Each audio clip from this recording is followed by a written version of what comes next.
Welcome to G Fun Facts Online. Today, we are embarking on a journey through deep time, unraveling a mystery that has been hiding in plain sight for 5,000 years. We are traveling to the wind-scoured expanse of Salisbury Plain, to the standing stones of Stonehenge. For centuries, antiquarians, archaeologists, and millions of tourists have gazed upon these concentric rings of sarsen and bluestone, assuming we understood the basic geography of this prehistoric masterpiece. We thought we knew the story.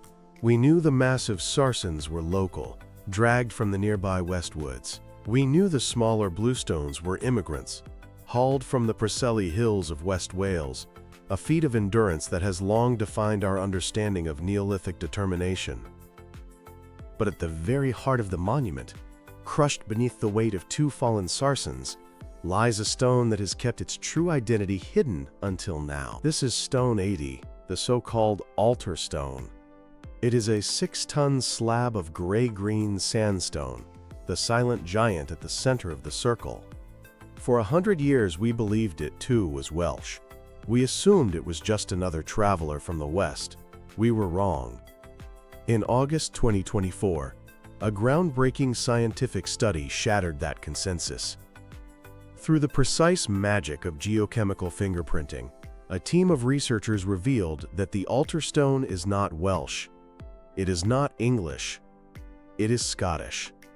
Specifically, it hails from the Orcadian Basin in the far northeast of Scotland, a staggering distance of over 750 kilometers, or 466 miles away. This discovery does more than just update a map. It rewrites the history of Neolithic Britain. It suggests a level of societal organization, maritime capability, and shared cultural identity that we had scarcely dared to imagine. Today, we are going to tell the story of that discovery, the science that made it possible, and the ancient odyssey of a single stone that united an island.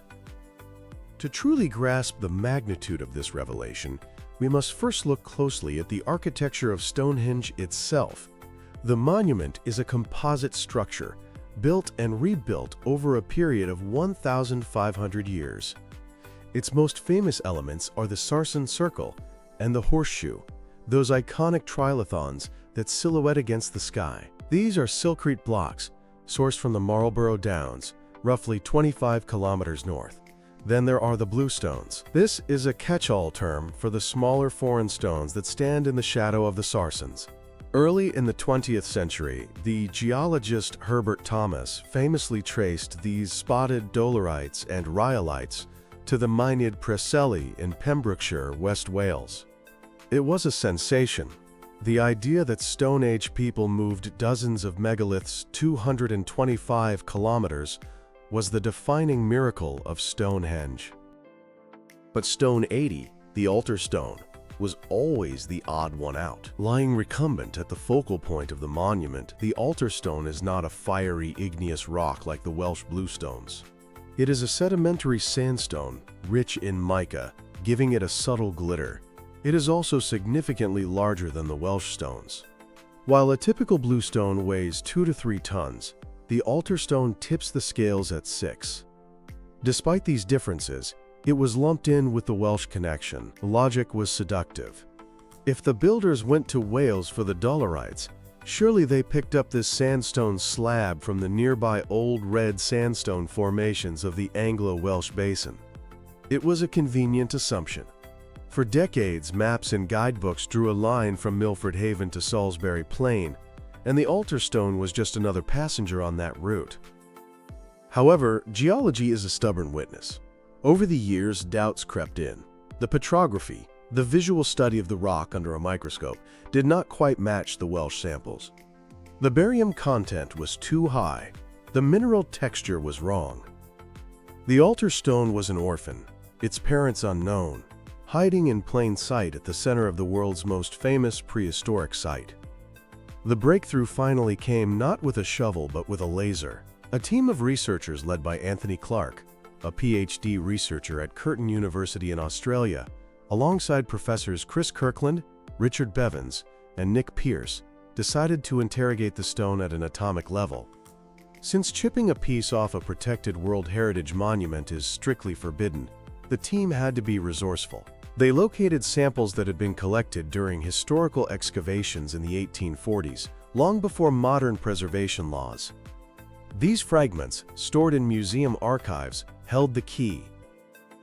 The team employed a technique known as UPB, or uranium-lead geochronology.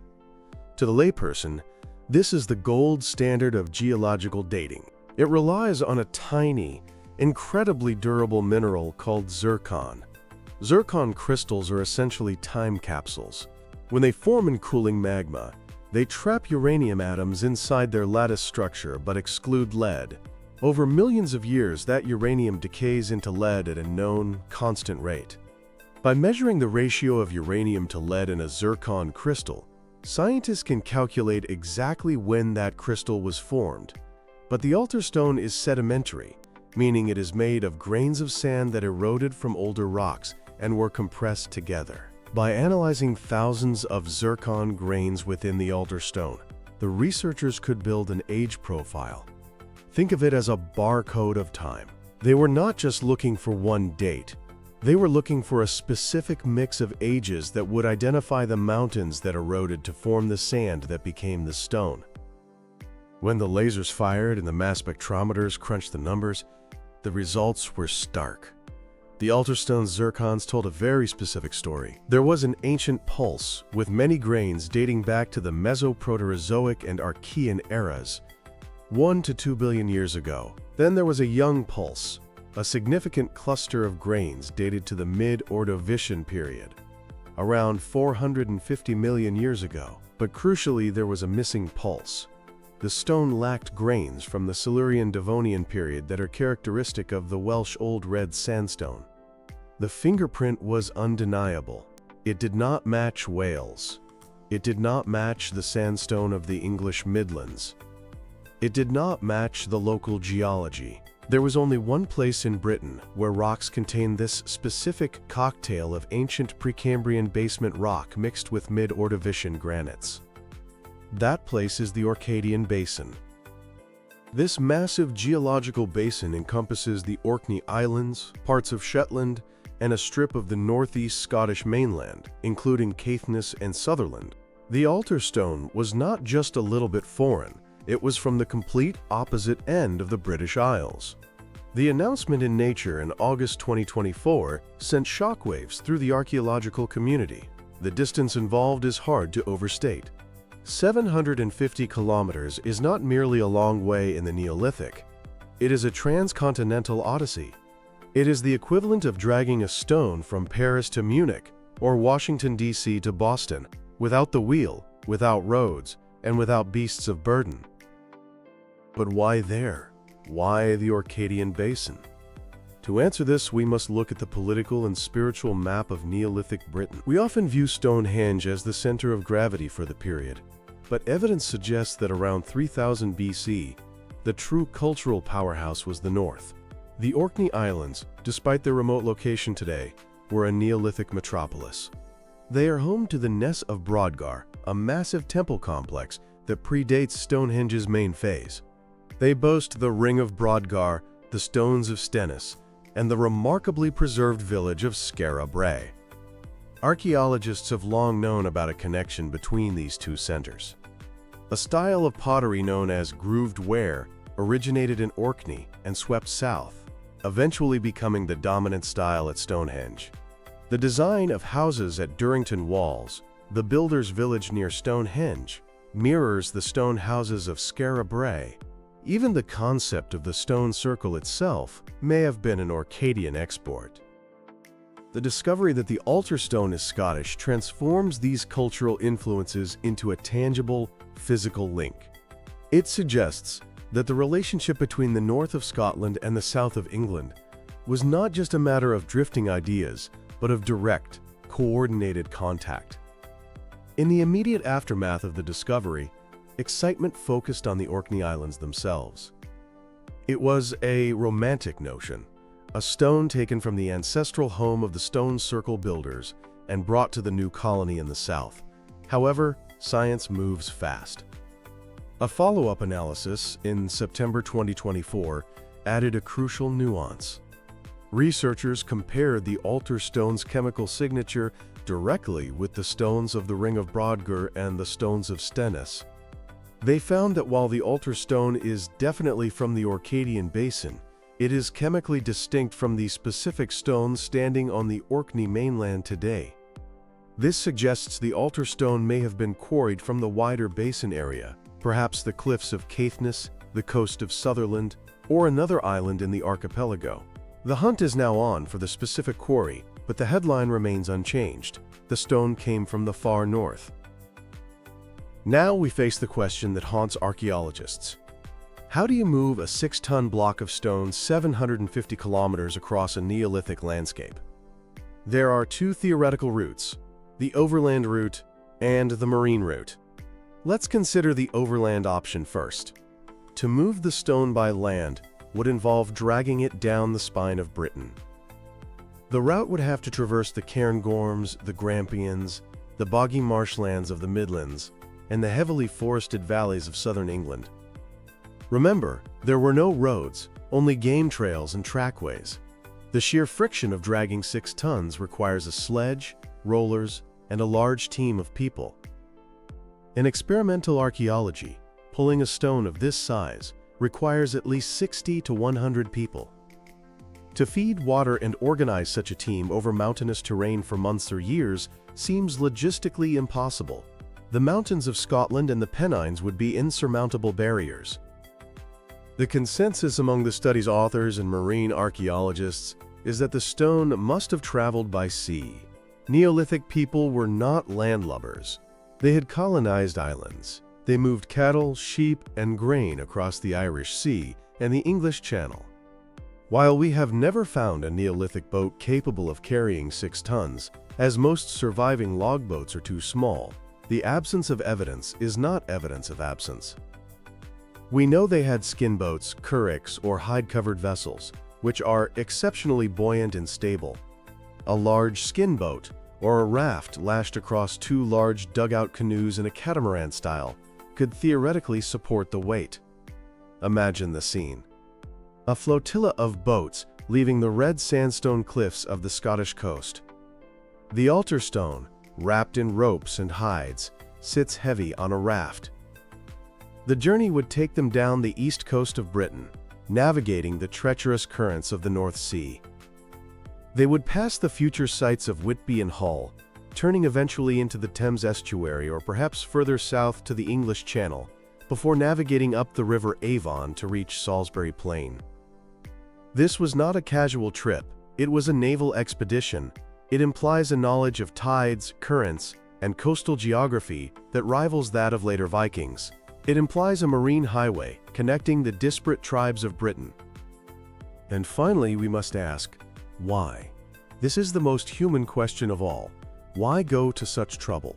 Why not use a local sandstone? Why not use another Welsh stone? The effort required to transport the altar stone suggests that the stone itself possessed an immense, specific value. It was not just building material, it was a relic. There are several theories. Perhaps it was an ancestral token. If the ruling dynasty, or the priestly class of Stonehenge, traced their lineage back to the Orcadian North, bringing a piece of their homeland may have been a political act to legitimize their power. It was a piece of the sacred earth, transplanted to the new center of the world. Or perhaps it was a unification monument. Stonehenge may have been a monument to the unification of different British tribes. The Sarsens represented the east, the Bluestones represented the west, and the altar stone represented the north. In this view, Stonehenge is a map of the island made of rock, a prehistoric act of union.